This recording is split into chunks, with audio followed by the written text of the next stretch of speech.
Good evening, ladies and gentlemen, councillors. Welcome to the executive for the 31st of May. Apologies for absence. Thank you, Chairman. Councillor Rebecca Jennings-Evans and the Leader of the Council have both sent their apologies. Thank you. Just apologies from the Leader here. Due to illness, he can't make it tonight, hence the reason you've got my lovely face for the evening. Okay, so next item on the agenda is the minutes. Are we happy to confirm the minutes from the meeting of the 15th of March 2022? Agreed. Thank you. I will sign said minutes.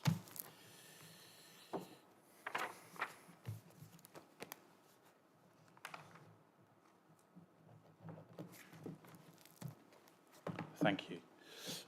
Okay, item 3. Have we got any declarations of interest on any items on the agenda tonight? None received. None. Okay, we have no declarations, thank you. Just so you know, I can only now see those people that are actually got their cameras on. So if I can't see you, it's because your probably good camera's not on. Okay, any questions from members? Any hands? No? No. Okay, so we have no questions from members. Thank you, members. Item 5, local community project fund bids, and Councillor Page, that's over to you. Thank you very much, Chairman. So this paper is looking at the local community improvement fund bids. There are 4 in this round. And it's a very simple paper. So there are £3,600 to be awarded to Mitchett, Frimley, Green and Deep Cut Society for 4 new replacement litter bins. That's bid 1. You should have the details on your annex. £18,600 to be awarded to Frimley Village Hall for the resurfacing of the front side and driveway access to the hall. £3,611 to be awarded to Heatherside Ward for 5 new wooden benches, and finally £15,200 to be awarded to Heatherside Ward Residents Association for the replacements of play equipment and the surface on that play equipment. So this is money contributed by developers. I see no reason why we shouldn't go to the recommendation which is to approve those bids, but I'm happy to take any questions. Thank you, Councillor Page. Any questions?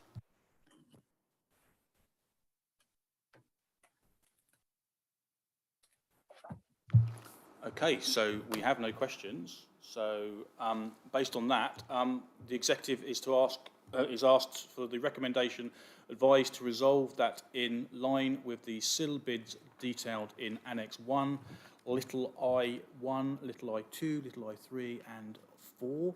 The executive is advised to recommend to the full council that project 3 and 4 be added to the council's capital programme. Are we happy to agree? Oh, well, we're doing an electronic vote. Sorry, this is new. So we're doing an electronic vote tonight, ladies and gentlemen. So we're just waiting for it to pop up. One is the technology.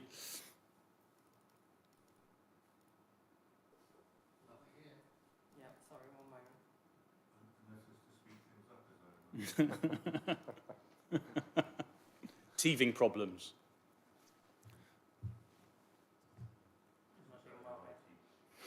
One moment.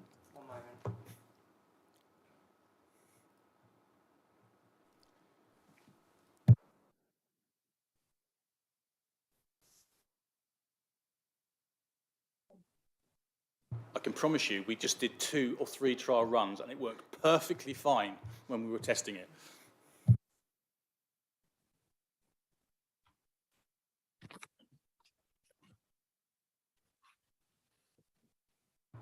Members, can I ask you to vote? Do I have to go through that again? No. Okay. Okay, can you please vote? Then we're going to square up this section here. Have we all voted? We've all voted. Square that off and square that off there. Okay. So you're fronted.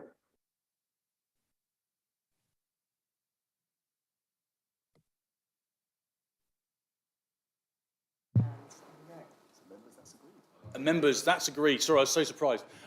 Members, that's agreed. Can I just ask, there's someone we can't see, but their microphone was on. If you could possibly turn your microphone off if you're not speaking, that would be very helpful. Thank you very much. Sorry, Councillor Tapper. Thank you, Councillor Garrett. Yes, I'd like to thank the members of the executive for their support for our grant applications. The Amber Hill playground is particularly in need of full renovation, and it's great that they've granted us the money to our Heatherside Ward Residents Association to get that done well overdue. And I'm sure Councillor Skipper would also thank the members for the support for the benches to be placed on the recreation ground, an large area, which is completely devoid of any useful seating at the present time. Thank you all, and have a good evening. Thank you. Thank you, Councillor Tapper. Okay, so the next item on the agenda is the executive working groups. And, oh, that's me. Bear with me 1 second. Okay, so obviously you've all had all the relevant papers. This is terms of reference for the relevant executive working groups. I'm not going to go through them all. Obviously, you've all had the papers. Has anyone got any questions?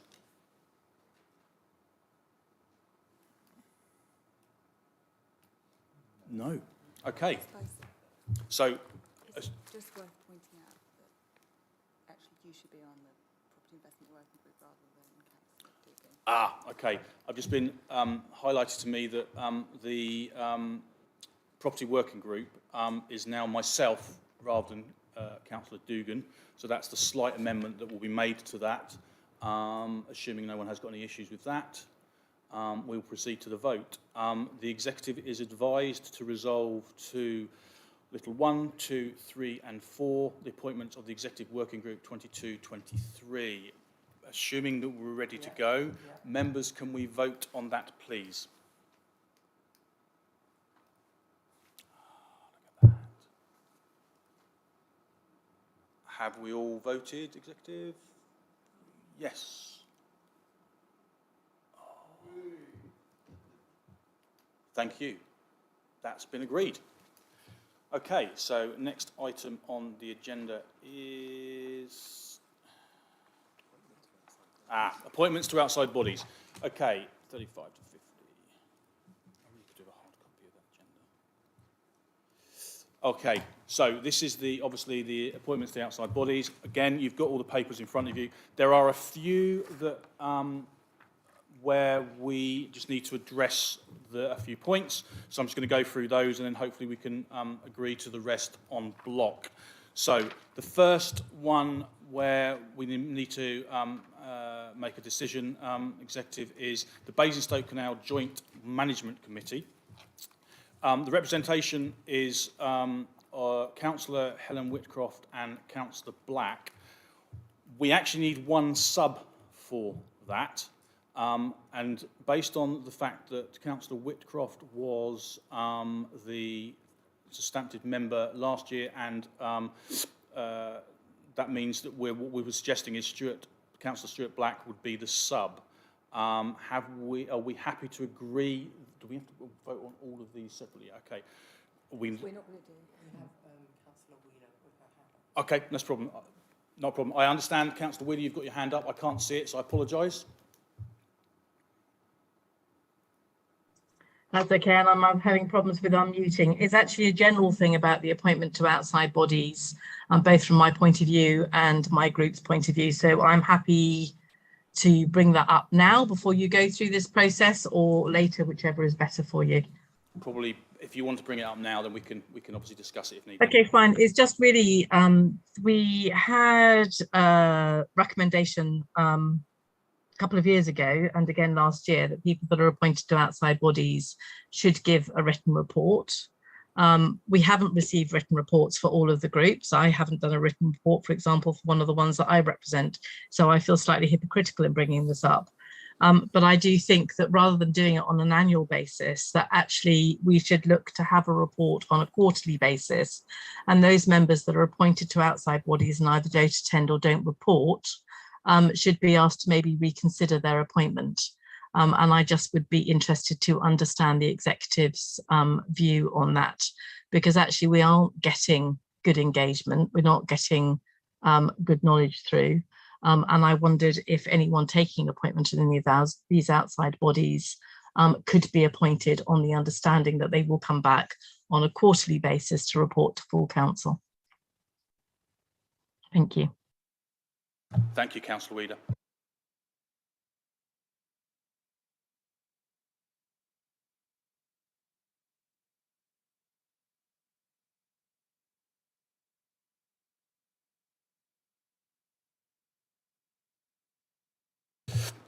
Thank you, Councillor Wheeler. It's been suggested that this is actually part of the governance working group, and maybe that should go to the governance working group to have that discussion. I must admit, like yourself, I haven't completed mine for the body I've been on. I certainly find it engaging. I just haven't actually got around to writing the report, so I'm remiss of that as well. So I suggest maybe it does go back to the governance working group, and it can be discussed there. And I can see Councillor Malvagnam, you've got your hand up. Thank you, Councillor Garrett. I was going to bring up the same topic which Councillor Wheeler brought up, because I also looked at the report. I mean, there are a handful of written reports. I think we should have it in play, because it is pointless appointing someone who actually goes or doesn't go. We don't know yet, and we don't get as to an update or engagement. It's very, very important we do that. Can I also suggest that they have some officer support here? So if someone's got to take minutes, someone should take minutes and put it up into the books or get it reported back to the exec. So it's something for you to consider. Thank you. Thank you, Councillor Malvagnam. It's not actually necessarily making the minutes, it's actually just writing a report after the academic year. Thank you.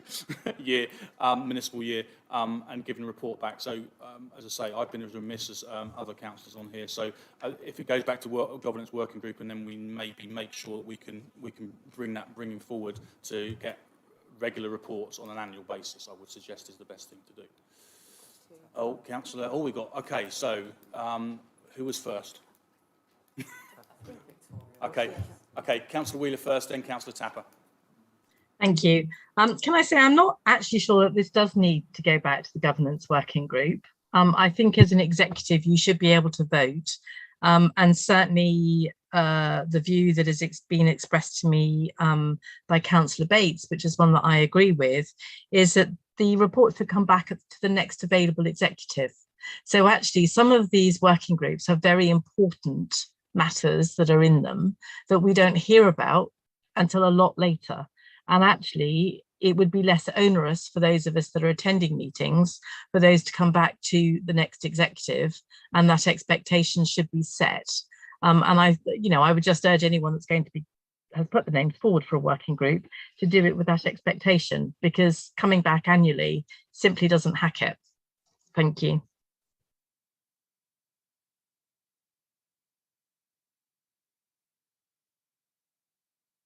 Yeah, I've just been speaking with Mr. Roberts, and again, he's advised me that it can go to the governance working group, and then it can be discussed there, and it can then be brought back as needed.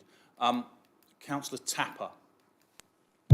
Thank you, Councillor Garrett. I have to speak on my own behalf that I was completely unaware that a report of our activities on the outside body was even expected. This is certainly news to me. If we do make a report, to whom should that report be delivered? Can you give me an answer to that, please? Thank you, Councillor Tapper. It should go to Democratic Services if you write a report. And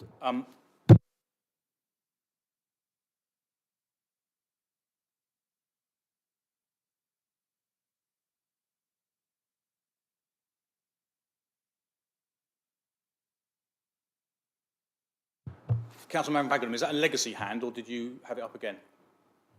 Now, I need to make a similar point to Councillor Wheeler. I mean, annual report really doesn't cut them. I mean, you really have to get this as it happens into the next exec, making a point so that we can note it, you can note it in the exec minutes for it to, when it goes to the governance meeting, governance meeting, they can relook at it and make necessary amendments there, if that's a route you want to take. But like I agree with Victoria, it need not even go there. You guys can, the exec should be able to manage it. If the CEO and MO says that it's got to go, it's got to go. I'm happy with that. But I think it's got to be soon after every meeting. Thank you. Because I think the which is a Just for clarification, we are definitely talking about the outside bodies and not the working groups. So not the working group notes, the outside body notes for like Basingstoke Canal Joint Committee, etc. Okay. I will repeat again, the advice is that this goes to the governance working group where it will be discussed, and then we can decide on the way forward from there. Thank you.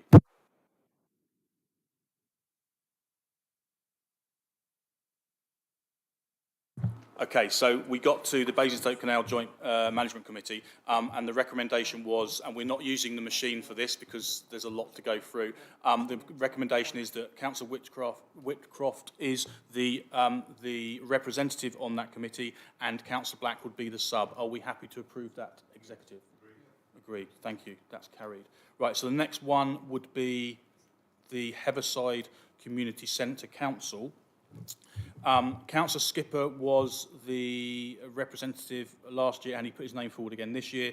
And Councillor Hawkins, Edward Hawkins, and Councillor Tapper were effectively rolled over. Assuming that they were happy to stay there again, we're going to stick with that as the three representatives for Heatherside Community Centre Council. And Councillor Tapper's got his thumb up, so that's cool. Okay, so assuming that that is okay, are the executive happy to approve the Heatherside Community Centre Council, Councillor Skipper, Councillor Edward Hawkins, and Councillor Tapper as the representatives? Agreed. Thank you. Okay, so the next item is the Miss Gom Trust. We have 3 nominations for this, and there are only 2 places. I know that I have some details on one of the new people putting their name forward, who is a Miss Elizabeth Thody. I hope I got that correct. Reading her CV, which is there, she's obviously a fellow of Chartered Governance Institute, a lot of experience, which has covered both corporate and non-profit organisations. She's a trustee of local arms house trust for over 10 years. During that time, she's participated in updating policies and procedures. I think she'd probably be a great asset to the group, and obviously, hopefully, have some fresh ideas and new directions. We've also got, and I've got to find, I apologise because I've only got some of that here. There's also a Mr. Martin Goodway, who has been a previous trustee there, and has been engaged with the Miss Gom Trust for a number of years.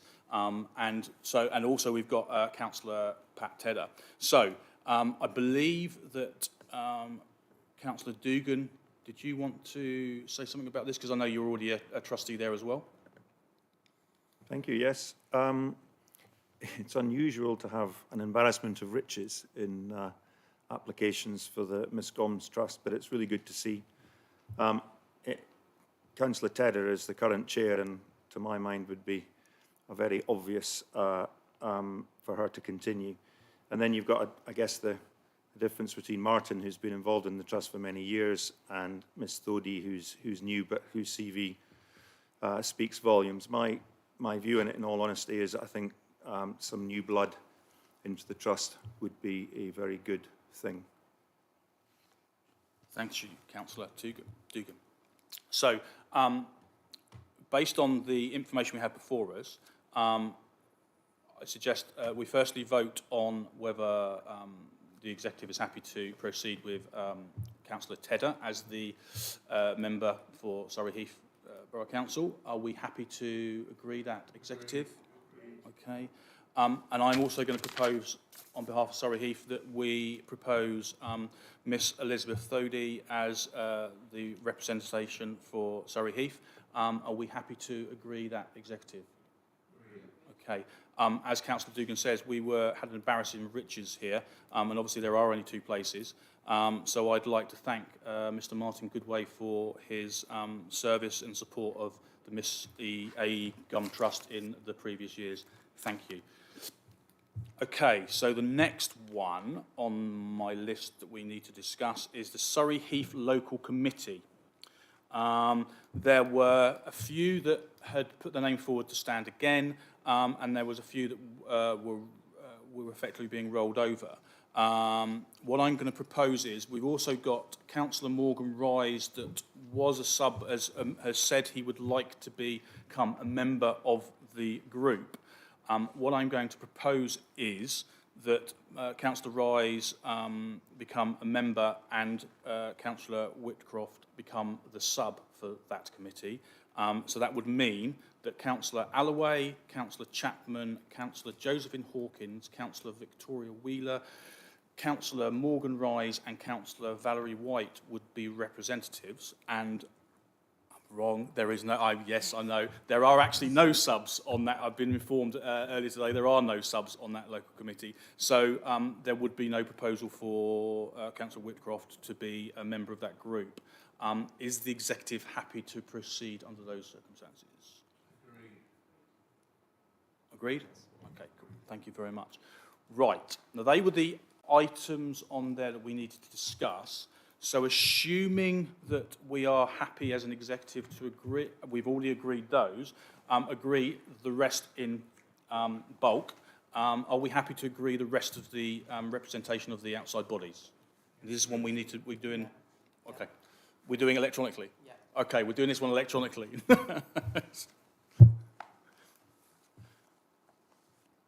Are we all voted? Okay. Oh, sorry. Oh, no, we got, okay, it did work. Okay, cool. Thank you very much, Executive.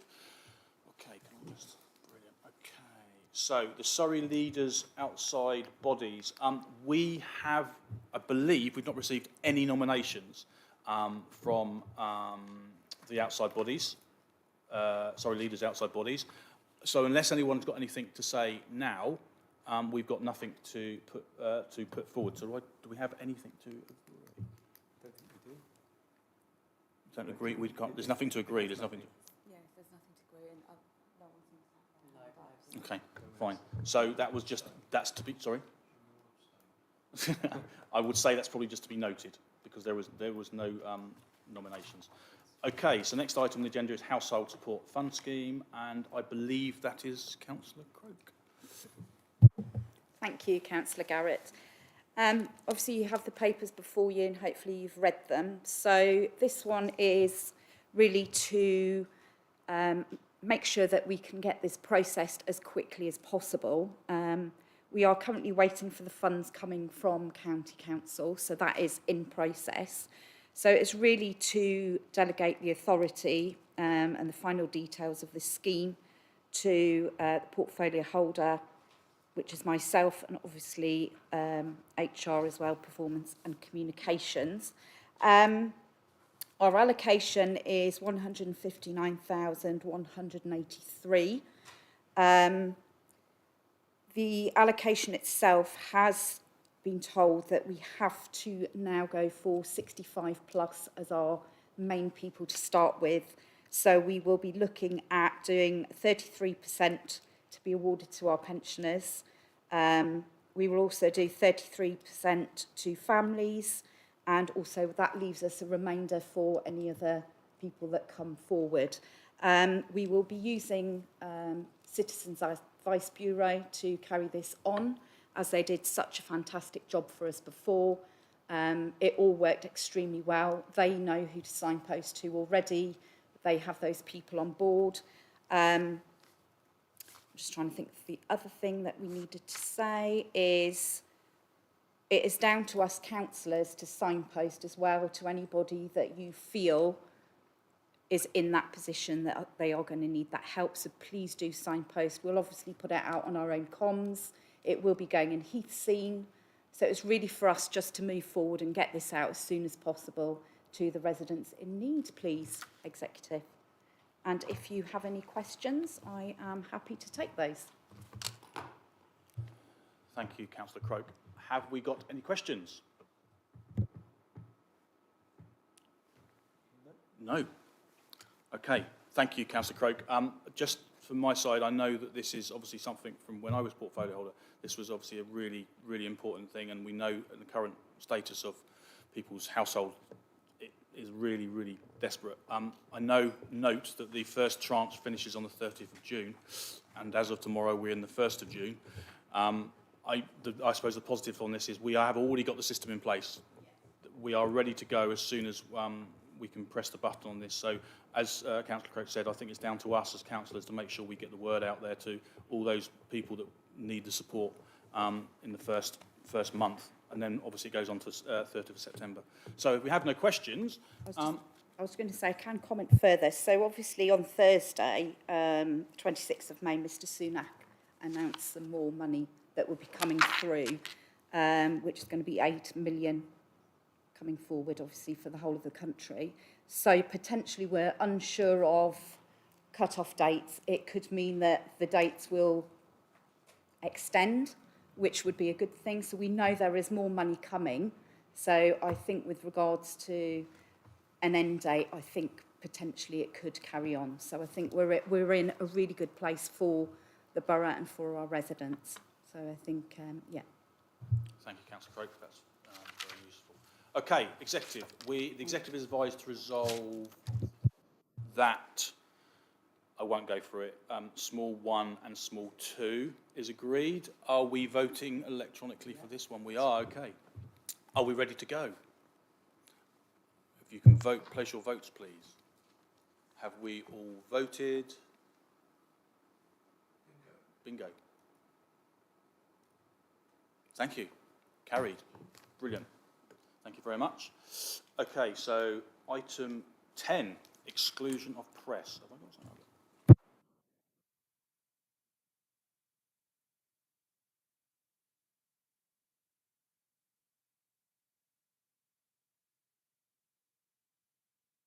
Sorry. If you want paper version. As a sub, I've just realised I need to say something, and the Executive is advised to resolve that under Regulation 4 of the Local Authorities Executive Arrangements, Meetings and Access to Information England Regulations 2012, the public be excluded from the meeting for the following items of business on the ground that they involve the likely disclosure of exempt information as defined in the paragraph of Part 1 of Schedule 12A of the Act as set out below. Executive, are we happy to agree? Agreed. Thank you. Thank you for those that were joining us, and we're just going to